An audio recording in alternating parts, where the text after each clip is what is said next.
Hello everyone, this is Nilufi Neha Khan and welcome to our YouTube channel Shiksha Lata. आज हम बात करेंगे एकलव्य मॉडल रेजिडेंशियल स्कूल्स में जो अब ये लास्ट डेज रह गए हैं एग्जाम के, और कई बच्चे कंफ्यूज हैं एडमिट कार्ड को लेकर, कई बच्चे प्रैक्टिस सेट को लेकर अभी भी कंफ्यूज हैं, और कई बच्चे इसलिए कंफ्यूज हैं कि उनका सिलेबस कंप्लीट नहीं हो पाया तो वो एग्जाम देने जाएं या ना जाएं। देखिए, इस तरीके की चीज़ें मेरे को देखने को मिली थी जब बच्चे बोल रहे थे कि एग्जाम पोस्टपोन होगा, तो ऐसी पॉसिबिलिटी मैंने आप लोगों को पहले ही व्हाट्सएप पर क्लियर कर दिया था कि ऐसा कुछ नहीं होगा। आपका एग्जाम जिस तरीके से एकलव्य मॉडल रेजिडेंशियल का डिपार्टमेंट काम कर रहा था, उस चीज़ को ध्यान में रखते हुए ये चीज़ें मैंने आपको पहले ही क्लियर करी थी कि आपका एग्जाम बहुत जल्द होगा। ठीक है, अब ये जो मोमेंट है ना, इस मोमेंट पे पैनिक होने का कोई फायदा नहीं है। इस मोमेंट को आप इस तरीके से यूटिलाइज कीजिए कि थोड़ा सा, अगर आपका सिलेबस कंप्लीट नहीं हुआ है तो कोशिश कीजिए जो सिलेबस के जो आपका है ना टॉपिक्स, उनके जो मल्टीपल MCQs ज़्यादा से ज़्यादा कीजिए उन टॉपिक्स से रिलेटेड। ठीक है, प्लस अगर आपको लगता है कि अभी भी थोड़ा सा आप चीज़ों को ठीक से मैनेज कर सकते हो तो लास्ट मोमेंट पे आपको KVS, DSSB और आपके NVS, ठीक है, इनके जो प्रीवियस पेपर्स हैं आपके सब्जेक्ट के एज वेल एज आपके जनरल पार्ट के भी, दोनों के ही दोनों पार्ट के ही आपको प्रीवियस ईयर पेपर जितने हो सकते हैं उतने सॉल्व करने की कोशिश कीजिएगा, क्योंकि यहाँ पर ये चीज़ आपको हेल्प इस तरीके से करेंगी कि कहीं ना कहीं ये एग्ज़ाम सबके लिए एक तरीके से पहली बार हो रहा है। तो आप इस चीज़ को ध्यान में रखते हुए अपनी चीज़ों को कंटिन्यू करें और थोड़ा सा कॉन्फिडेंट होके एग्जाम हॉल में जाइएगा। ठीक है, अब लास्ट मोमेंट है, बिना पैनिक हुए।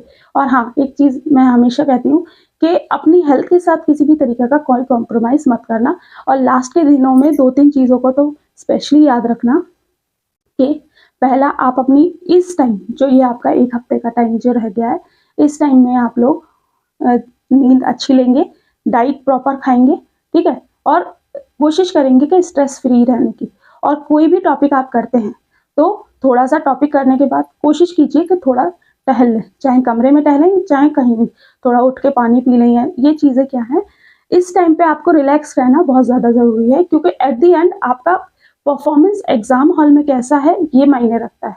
आपने 6 महीने से तैयारी करी है, आपने 1 दिन की तैयारी करी है, या आपने कुछ भी नहीं पढ़ा है, ठीक है, सारी चीज़ें डिपेंड करेंगी कि आप एग्जाम हॉल में किस तरीके से अपने आप को परफॉर्म करेंगे। ठीक है, तो कोशिश कीजिए ये जो 1 हफ्ता आपके एग्जाम के और आपके बीच में है, इस 1 हफ्ते को थोड़ा सा हेल्थ को ध्यान में रखते हुए, अपनी चीज़ों को ध्यान में रखते हुए अच्छी तरीके से करना है। ठीक है, तो जब आपकी हेल्थ अच्छी होगी तो ऑब्वियस सी बात है परफॉर्मेंस आपकी एनहेंस ही होगी। और एक चीज़ याद रखिए, कई बच्चे मुझसे इस तरीके के क्वेश्चन बोल रहे थे कि मैम हमारा सिलेबस कंप्लीट नहीं हो पाया, या फिर हम कई चीज़ें हमारी छूट गई हैं तो हम एग्ज़ाम दें ना दें। देखिए, एक चीज़ तो मैं हर हाल में कहूँगी कि चाहे आपने अभी तक, इवन अगर आपने इस वीडियो के देखने से पहले तक भी पढ़ाई नहीं करी है, तब भी आप एग्ज़ाम देने तो ज़रूर जाइएगा। ठीक है, क्योंकि एग्ज़ाम देने से, एग्ज़ाम हॉल का प्रेशर से बहुत सी चीज़ें वैसे ही क्लियर होती हैं, और एक्सपीरियंस मैटर करता है हर चीज़ में। ठीक है, तो एग्ज़ाम देने तो ज़रूर जाना, ये बिल्कुल भी मत सोचना कि आपकी पढ़ाई ठीक से नहीं हो पाई।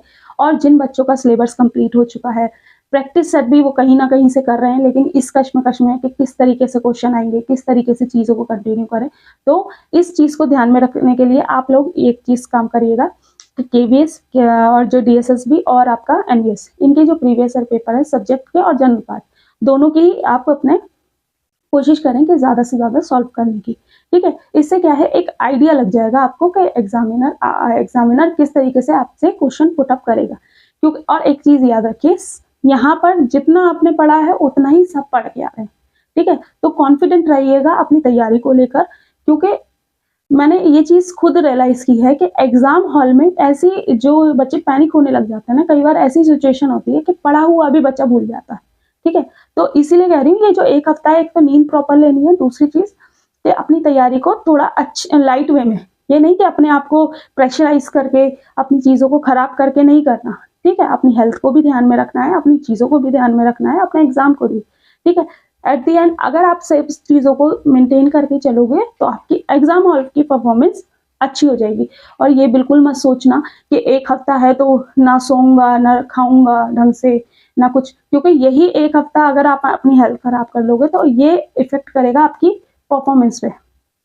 और मैं हमेशा इस चीज़ को बोलती हूँ कि मैटर ये नहीं करता कि आपने साल भर पढ़ाई करी है, आपने 6 महीने पढ़ाई करी है, या फिर आप 1 रात पहले पढ़ के आए हो। मैटर ये करता है कि आपने एग्जाम हॉल में कितनी अच्छी से परफॉर्म किया है। ठीक है, तो अपने ऊपर किसी भी तरीके का कोई भी प्रेशर क्रिएट मत करना।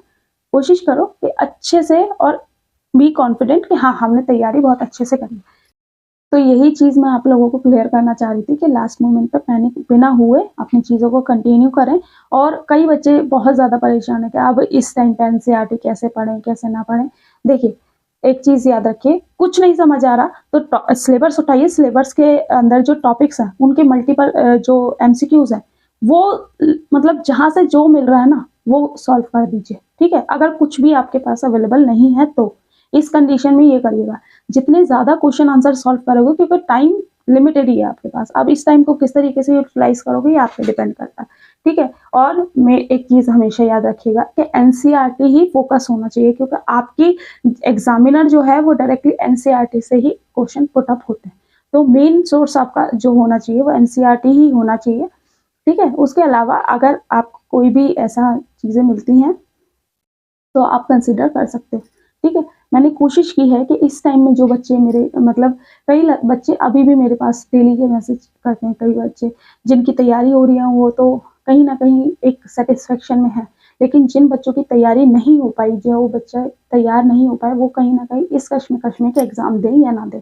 तो इस चीज़ को मैं पहले भी क्लियर कर चुकी हूँ कि आप लोगों को एग्जाम तो हर हाल में देना है, चाहे किसी भी सिचुएशन में आप हो। ठीक है, और एक चीज़ याद रखिए, कोई भी रिजल्ट आपका फ्यूचर डिसाइड नहीं कर सकता। हाँ, लेकिन थोड़ा सा आप इस चीज़ को ध्यान रखिएगा कि जैसे आने वाली वैकेंसीज जो होंगी उसमें थोड़ा सा अपने आप को पहले से प्रिपेयर करके रखें। ठीक है, क्योंकि जब आप लोग पहले से प्रिपेयर नहीं रहते ना तो इस टाइम पे आप पैनिक होना शुरू कर देते हो, जबकि इस टाइम पे आपकी जो स्टेज होती है ना वो पैनिक होने वाली नहीं होती, आपको रिवीजन मोड पे चलना चाहिए। ठीक है, तो होप सो ये वीडियो आप लोगों के लिए यूजफुल रही होगी, क्योंकि ये वीडियो बनाने का पर्पज सिर्फ इतना ही है, जो आप लोग परेशान हो रहे हैं वो परेशानी मैं अपनी थोड़ी सी कम कर पाऊँ। मैं आपसे नेक्स्ट वीडियो में होप सो सारी चीज़ें आप लोगों को समझ आएंगी। Thank you for watching.